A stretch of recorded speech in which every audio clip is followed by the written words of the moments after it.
கைகேயி ராமனை வனவாசம் அனுப்பியதன் பின்னணியில் ஒரு அதிர்ச்சி அளிக்கும் உண்மை உண்டா?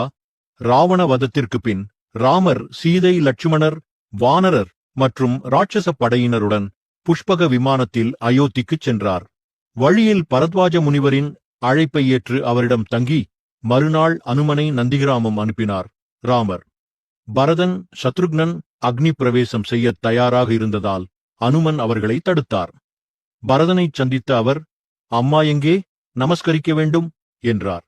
பரதன் கௌசல்யை, சுமித்ரையை காட்டிய போதும் அனுமன், உன்னை பெற்ற தியாகி கைகேயி எங்கே என்று கேட்டார்.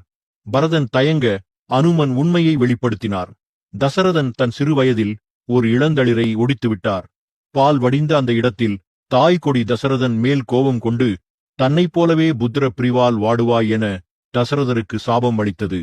பின் ஒரு நாளின் கண் பார்வையில்லாத சிராவணனின் பெற்றோராலும் சபிக்கப்பட்டார்.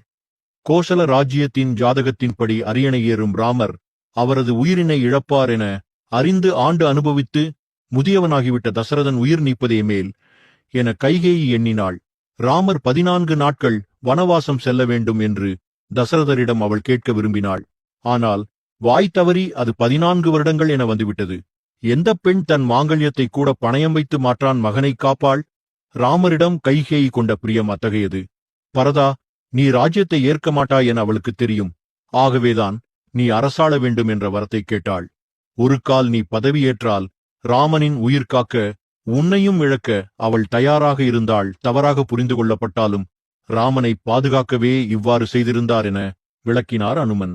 அனுமனின் விளக்கத்தால் பரதன் உட்பட அனைவருக்கும் கைகேயின் தியாகம் புரிந்தது.